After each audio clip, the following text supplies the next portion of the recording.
been a long day and we're losing light, and these floodlights are blinding me. Salar brings to you RCB Bold Diaries. The first thing to think about is that some of the people involved are information providers and some of those are decision makers. That is a really important first distinction to make. And we're blessed that we've got a good abundance of both. If you think about my role as director of cricket, I suppose the first thing that I want to try and do is set the direction of travel. So you've got a vision of how you want to play your cricket. You also want to map out a bit of a strategy. So based on your retentions and releases, based on the trade activity you've done, what are your gaps going into an auction and what is that strategy? So I guess from my part as director of cricket, it's important to set that strategy alongside the people with me. And ultimately I want captain and coach, I want Andy and Faf to go into the competition with a squad that gives them as much tactical flexibility as possible. And I think if we achieve that, I feel like I've done my bit. It's then over to Andy and Faf. With Andy and Faf, those two need to get clear on what they want. What type of players do they want in those roles that can achieve the style of cricket we're talking about? Because how we play is going to be really important. And Andy ultimately wants to make sure that Faf can take the field with a batting unit and a bowling attack that he can trust, and then he's prepared to put into pressure situations. So those two need to communicate really closely. So across the three of us, we've done a huge amount of discussion, huge amount of analysis, and we're trying to get clear on what we think achieves all of that.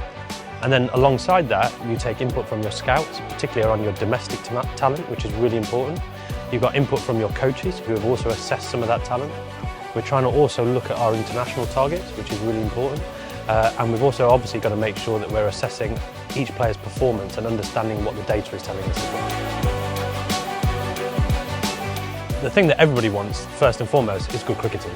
So Andy and I are of a very similar mindset that we believe that ultimately we should create the right sort of environment that any playing talent can thrive, and we should take on those challenges. So I'm not too concerned about any type of player, and actually I've pretty much found that some of the best players in the world can be the most challenging to manage. That's what makes them special. So look, I don't worry too much about those behaviours, other than things that are cultural non-negotiables and the way you treat each other and people in terms of respect. I don't have too many of the things that concern me. We want players that have standout strengths, that's the first thing. And their strengths might be their skills, it could be even their physicality, it could be their character. But you want players that add something. We don't want a load of average players, we want special players. So you want players with strengths, and we've got a lot of those in our squad already. That's the first thing. You also want players that have the presence of mind and the calmness under pressure to use those strengths. So ability to deal with that pressure is really important. And when they do deploy those strengths, you want them to fully commit. Because what you don't want to do is ever walk off the field thinking, what if? So you don't want to do that. You want guys that can commit to those strengths. And ultimately, you want to use those strengths to put the opposition under pressure. And I believe we want to be the type of team that's throwing the punches, the type of team that's putting the opposition under pressure in as many phases as possible. Now, there will be periods of games where you've got to absorb pressure, of course, but we want to be the team that's applying pressure as much as possible. And to do that, I believe that players need to have a healthy relationship with risk. They need to know that which risk is worth taking when, based on those strengths, based on the situation, based on the conditions. So you want players that are smart enough to work that out, but they're brave enough to really commit, and that courage is really important. Fielding is really important. It's the thing you do as a unit. So actually your cohesion and your culture and your commitment to each other in the field is important.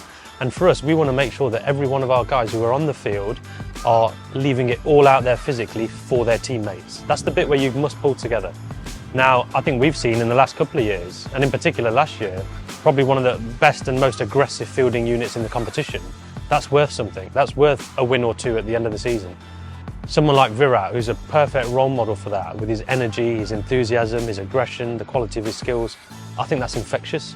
And I think our other young fielders and our other players pick up off that. And a lot of our players in the squad are fantastic fielders. You look at someone like Suyash, fantastic fielder. Even Mayank Daga, who we've just recently traded, comes with a reputation of being a really strong fielder, and that was important in our decision making. Salar brings to you RCB Bold Diaries.